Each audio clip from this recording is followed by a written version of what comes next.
In the early 1970s, the streets of Washington, D.C. were gripped by fear. A mysterious figure, known only as the Freeway Phantom, preyed on young girls, leaving a trail of terror and unanswered questions. The horrific saga began on April 25, 1971, when 13-year-old Carol Spinks vanished while walking home from a grocery store. Her body was discovered 6 days later, abandoned by the side of a freeway. She was the first known victim of the elusive killer. Over the next 16 months, 5 more young girls would meet a similar fate. Each disappearance followed a chillingly similar pattern. The girls were abducted, their bodies found days later, often near major roads. Brenda Woodward, Darlenia Johnson, and Diane Williams were among the innocent lives stolen too soon. The city was on edge, parents fearful, and law enforcement baffled. Despite numerous investigations and public pleas for information, the Freeway Phantom continued to evade capture. The case remains one of Washington, D.C.'s most haunting unsolved mysteries. As we delve deeper into this chilling case, we will explore the lives of the victims, the efforts of the investigators, and the theories that have emerged over the years. Now let's turn our focus to the innocent victims whose lives were tragically cut short by the Freeway Phantom. Carol Spinks, just 13 years old, was the first known victim. On April 25, 1971, she was sent to the store by her older sister. She never made it back home.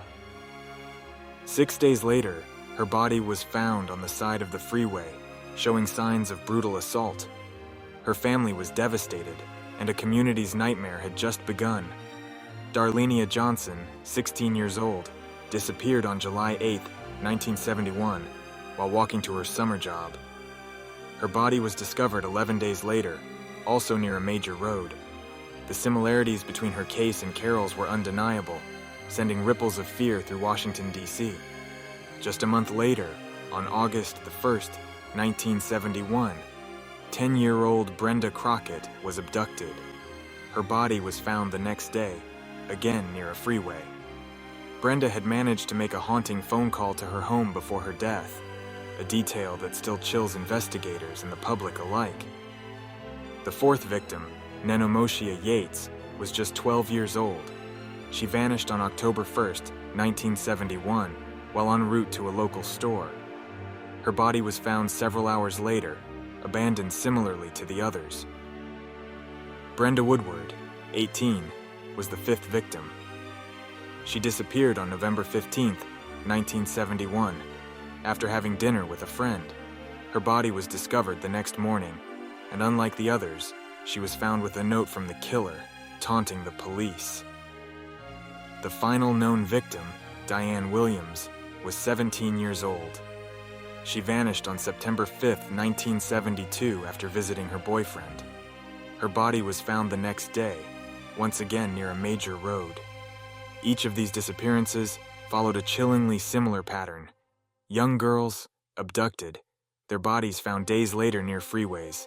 Law enforcement quickly linked the cases, but despite their efforts, the Freeway Phantom remained elusive. The families were left with questions, their lives forever changed by the loss of their loved ones. As we continue to explore this chilling case, remember these names and their stories. They are more than just victims. They are daughters, sisters, and friends whose lives were stolen too soon. The quest for justice remains, and their memories drive the search for answers. As the community grappled with the horror of the Freeway Phantom's reign of terror, each discovery of a victim's body only deepened the dread. Carol Spinks was found along the shoulder of the freeway, her body showing signs of severe assault and neglect. The scene was grim, a stark reminder of the brutality lurking in the shadows. Darlenia Johnson's remains were discovered in a similar state, her body left near a major road, discarded as if she were nothing. The similarities between the cases began to paint a sinister pattern, one that law enforcement couldn't ignore. Brenda Crockett's body was found the day after her abduction, near a freeway, just like the others. The haunting phone call she made to her home before her death added an eerie layer to the investigation, suggesting the killer's cruel taunts extended beyond the notes left at the scenes. Nenomosha Yates was found hours after her disappearance, her body abandoned in a manner disturbingly consistent with the previous victims. Each crime scene seemed to echo the last, a macabre signature of the Freeway Phantom. Brenda Woodward's discovery was particularly chilling. Alongside her body, the killer had left a note, directly taunting the police. It was a brazen act, one that showed the murderer's confidence in evading capture. Diane Williams, the final known victim, was found the day after she vanished, her body once again near a major road. The pattern was undeniable, yet the killer remained elusive. Early leads in the investigation were sparse and often led to dead ends. The police were inundated with tips, many of which proved to be false or unhelpful. The pressure to solve the case was immense, but resources were limited, and the killer's cunning made progress difficult. Challenges abounded. Potential missteps, such as the mishandling of evidence and lack of coordination between different law enforcement agencies, hindered the investigation. The fear and frustration in the community were palpable, and the police were under intense scrutiny. Despite these challenges, detectives worked tirelessly, driven by the hope of bringing justice to the victims and their families. The investigation was marked by moments of hope, quickly dashed by the realization that the Freeway Phantom was always one step ahead. The case remains one of Washington, D.C.'s most haunting unsolved mysteries. Each victim's story is a tragic chapter in a dark saga that continues to baffle and horrify. The quest for answers persists, driven by the memories of those innocent lives cut short by a phantom who still roams free. As the investigation into the Freeway Phantom continued, several key pieces of evidence began to emerge, each providing a glimpse into the twisted mind of the killer. One of the most chilling pieces was the note left beside Brenda Woodward's body, written in a scrawled, almost childlike handwriting. The note read, "This is tantamount to my insensitivity to people, especially women. I will admit the others when you catch me if you can." This note was a direct taunt to the police, a brazen message that the killer believed he was untouchable. Forensic evidence from the scenes was limited, but crucial. Fibers found on some of the victims suggested they had been in contact with a specific type of vehicle, possibly pointing towards the killer's mode of transport. Additionally, the nature of the ligatures used in the assaults indicated the use of common household items, suggesting the killer might have been someone who blended seamlessly into everyday life. Theories about the Freeway Phantom's modus operandi varied. Some experts believed the killer had a thorough understanding of police procedures, allowing him to stay one step ahead. Others theorized that the killer meticulously selected his victims, targeting young girls who were alone and vulnerable. The locations where the bodies were found also indicated a deep familiarity with the Washington, D.C. area, suggesting the killer was a local resident. As investigators pieced together these clues, they faced the daunting task of narrowing down a suspect pool that seemed to grow by the day. Each new piece of evidence brought hope, but also frustration, as the true identity of the Freeway Phantom remained shrouded in mystery. The community, gripped by fear and uncertainty, could only watch and wait, hoping that justice would one day be served. Despite the passage of time, the quest for answers continues. Modern advancements in forensic science offer a glimmer of hope that one day, the Freeway Phantom's identity will be unmasked, bringing closure to the families of the victims and ending one of Washington, D.C.'s most haunting chapters. As the investigation into the Freeway Phantom unfolded, law enforcement scrutinized several potential suspects, each bringing a mix of hope and disappointment. One of the earliest suspects was Robert Askins, a known criminal with a history of violence against women. His prior offenses and proximity to the crime scenes made him a person of interest. However, despite an exhaustive investigation, no conclusive evidence linked Askins to the murders. Another suspect was Edward Sullivan, a former police officer. Sullivan's intimate knowledge of police procedures and access to sensitive information raised suspicions. Yet, his alibi for several of the abductions was solid, and forensic evidence did not match. Then there was the case of Green Vega gang members. These local criminals were known for their brutal tactics and had been implicated in other violent crimes. Despite their violent history and potential connections to the Freeway Phantom, the evidence once again fell short of proving their involvement. In the years that followed, new theories emerged, propelled by advancements in forensic science and criminal profiling. Some experts speculated that the killer could have been a transient individual, moving from place to place, thus eluding capture. Others theorized that the Freeway Phantom might have had an accomplice, a partner who helped him evade law enforcement. Recent advancements in DNA technology have also reignited hope. Cold case units continue to revisit old evidence, searching for that elusive genetic fingerprint that could finally unmask the killer. The possibility of familial DNA searches offers a new avenue, potentially leading investigators to relatives of the Freeway Phantom, if not the killer himself. As these theories evolve, one thing remains constant: the determination to bring justice for the victims and their families.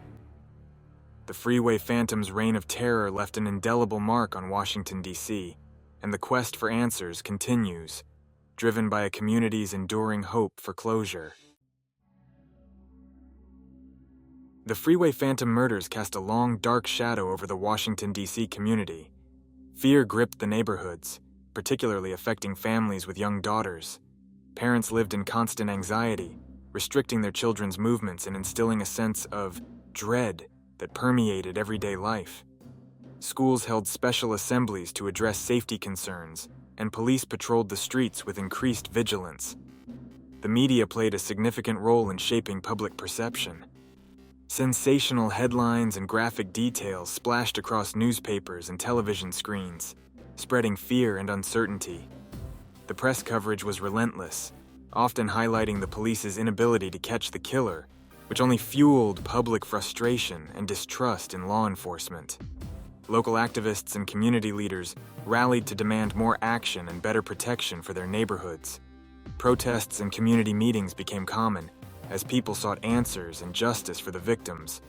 The Freeway Phantom's reign of terror not only shattered families, but also fractured the community's sense of security and trust.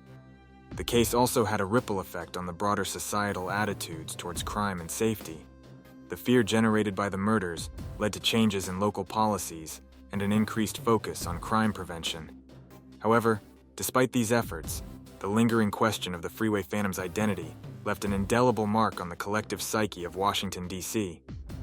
As we continue to explore the chilling legacy of the Freeway Phantom, we must remember the profound impact these heinous acts had on the community.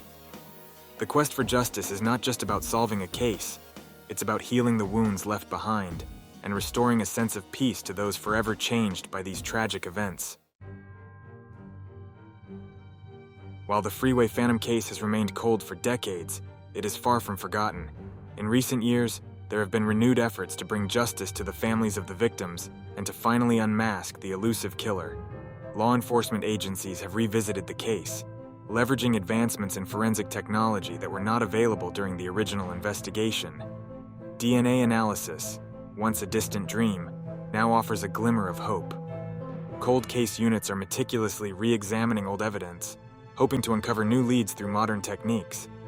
Independent investigators and true crime enthusiasts have also played a pivotal role in keeping the case alive. Online forums and podcasts dedicated to the Freeway Phantom have sparked renewed interest and collective efforts to solve this chilling mystery. Crowdsourcing information, analyzing old police reports, and even proposing new theories, these digital detectives are relentless in their pursuit of the truth. In addition, there have been recent developments in the form of reopened investigations. The Washington, D.C. Metropolitan Police Department announced a fresh look into the case, collaborating with the FBI and other agencies. This multi-agency approach aims to pool resources and expertise, increasing the chances of cracking the case wide open. During this renewed investigation, several pieces of evidence have been sent for reanalysis. Items like the notes left by the killer and fibers found on the victims are being scrutinized with cutting-edge technology. These advances may provide the breakthrough that has eluded investigators for so long. As we stand on the brink of potential new discoveries, the determination to solve the Freeway Phantom case has never been stronger.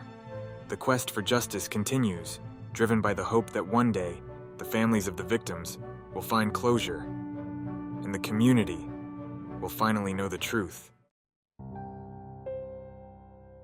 The Freeway Phantom case, while still unsolved, has left an indelible mark on the community and the families of the victims. The fear and sorrow that once gripped Washington, D.C. in the 1970s continue to echo through the decades.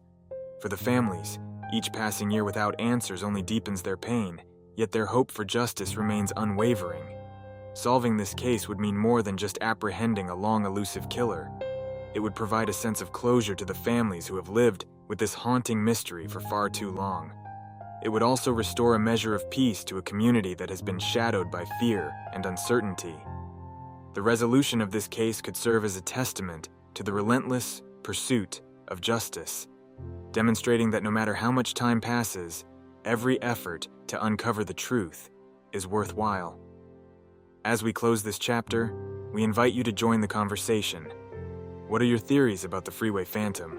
Do you think modern forensic science will finally crack the case? Share your thoughts in the comments below, and if you found this investigation compelling, don't forget to like this video, share it with fellow true crime enthusiasts, and subscribe to our channel for more in-depth looks into unsolved mysteries. Together, we can keep the quest for truth alive.